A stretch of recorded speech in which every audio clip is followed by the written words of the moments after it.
मित्रों, मुझसे किसी ने पूछा कि इस दुनिया में आपका सबसे सच्चा मित्र कौन है। तो मैंने उसे पलटकर जवाब दिया कि इस दुनिया में अगर कोई सबका सच्चा मित्र है, मेरा बस नहीं, तो याद रखिए वह समय ही है। जब समय आपके साथ होता है तो पराये भी अपने बन जाते हैं, और जब समय आपके विपरीत होता है तो अपने भी पराये बन जाते हैं। तो समय का ही सब खेल है। इसीलिए कहा जाता है कि सुख दुख पाप पुण्य दिन राति, असाधु असाधु सुजात कुजाति, कि सुख दुख पाप पुण्य और दिन और रात की तरह हैं, चाहे वह साधु हो या असाधु हो।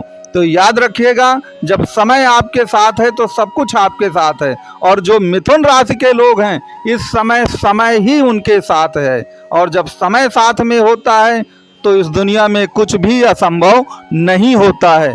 आपको मालूम है कि किसी भी कुंडली में दुख के स्वामी मुख्य रूप से दो ही ग्रह होते हैं, एक राहु और एक शनि। और अगर राहु और शनि ही आपके साथ आ जाए ना, तो याद रखिए दुख जो है वह हमेशा के लिए जीवन से चले जाते हैं। अब ये कैसे चले जाते हैं और कैसे आपकी दुखों की लंका खत्म होगी, शनि और राहु आपके पक्ष में कैसे आ जाएंगे, उसी पर विस्तृत चर्चा आज की इस वीडियो में होगी। वीडियो पसंद आए तो वीडियो को लाइक शेयर सब्सक्राइब करिएगा। और मिथुन लग्न या मिथुन राशि से संबंधित कुंडली के बारे में किसी भी प्रश्न के लिए आप दिए गए नंबर पे कांटेक्ट कर सकते हैं। तो मित्रों, आपकी कुंडली अगर मिथुन राशि की है तो क्या होता है, आपके अष्टम भाव का स्वामी तो शनिदेव होते हैं, और अष्टम भाव तो डिफीट का, पेन का, व्याधियों का, मृत्यु का भाव होता है। और जब यही शनि आपके पक्ष में आ जाए तो क्या होता है। इसी प्रकार प्रत्येक कुंडली में राहु चाहे जहाँ पे बैठे, वह राहु भी दुख का ही कारक है। और आपको मालूम है कि जो मिथुन राशि होती है वो राहु के नक्षत्र से मिलकर बनती है, आर्द्रा नक्षत्र से। और आर्द्रा माने क्या होता है, आर्द्र माने होता है गीला। गीला का मतलब होता है जब आप रोने लगते हैं, उसी इमोशन से प्रतीक है। तो राहु तो मिथुन का मित्र है, और राहु जो है वो बुध का भी मित्र है। तो आखिरकार वह मिथुन वालों को इतना क्यों रुला देता है। तो मिथुन वालों को वो इसलिए रुला देता है कि मिथुन के लोग बहुत भोले भाले होते हैं, निस्वार्थी होते हैं, सबकी मदद करने वाले होते हैं, हंसमुख होते हैं। इसीलिए उन्हें दुनिया से, अपनों से दुख मिलता है, धोखा मिलता है। इसीलिए राहु उनको रुलाता है और बताता है कि बेटा, अगर इस दुनिया में तुमको जीना है तो जिस तरह के तुम भोले भाले, सीधे साधे, निस्वार्थी और हंसमुख हो, इससे काम नहीं चलने वाला। इस दुनिया में तुम्हें मेरी तरह का बनना होगा, राहु की तरह का बनना होगा, तभी तुम्हें सफलता नसीब होगी। तो वही राहु आपके इस समय अगर गोचर को देखा जाए तो दशम भाव में है। हो सकता है कि लग्न कुंडली या जन्म कुंडली में राहु आपके किसी और भाव में बैठा हो। तो अगर वह जिस भी भाव में बैठा है, उस भाव से संबंधित राहु जो कुछ डिमांड आपसे करता है, अगर वह आप कर लेंगे ना, तो याद रखिए इस दुनिया में कोई नहीं आपको हरा सकता।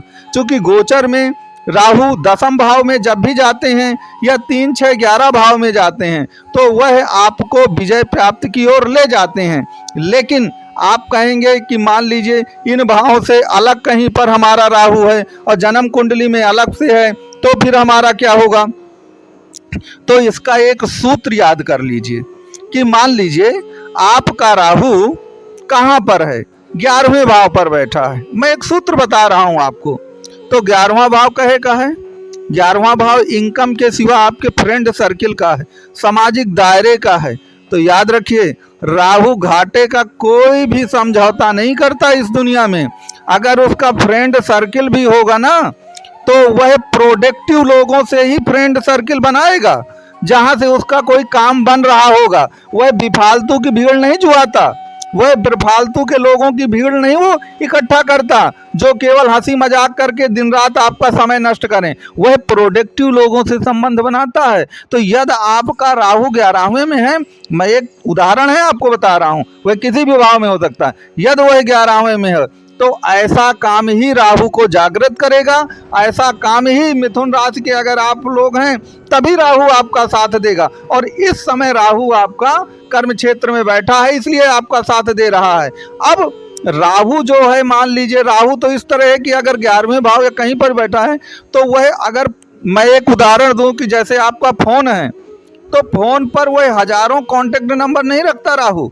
राहु केवल प्रोडक्टिव कॉन्ट्रैक्ट ही रखेगा, उन्हीं लोगों के नंबर रखेगा जहां से कुछ प्राप्त होना है, जहां से कुछ काम बनना है। ऐसा नहीं है कि दिन रात उसमें आपका हंसी मजाक और ठिठोली चलती रहे, राहु ये काम नहीं करता। इसी कारण जो मिथुन राशि के लोग हैं ना, राहु उनको शुरू में इसीलिए दुख देता है क्योंकि मिथुन राशि बुध बच्चा है, ठिठोली करता है, समय बर्बाद करता है, हंसमुख होता है, लोग उसे धोखा दे जाते हैं। आपने देखा होगा, यदि आप मिथुन राशि के हैं, मिथुन लग्न के हैं, तो लोग क्या करते हैं, अपना काम निकलवा लेते हैं, फिर आपको धोखा दे जाते हैं।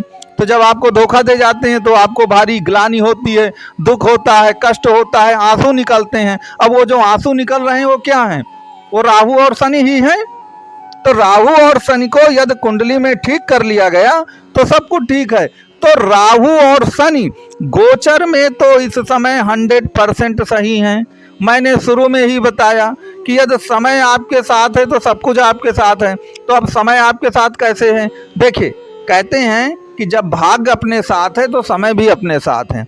आप भाग्य भाव को ही समय स्थान मान लीजिए, और इस समय आपके शनिदेव भी भाग्य भाव पर ही आपके बैठे हैं, जो आपकी कुंभ राशि आती है। तो मैंने इसीलिए कहा कि सबसे सच्चा मित्र अगर कोई आपका है तो वह केवल और केवल आपका समय ही होता है। और समय और भाग्य जो है इस समय आपके साथ है, इसीलिए सब कुछ आपके लिए ठीक है।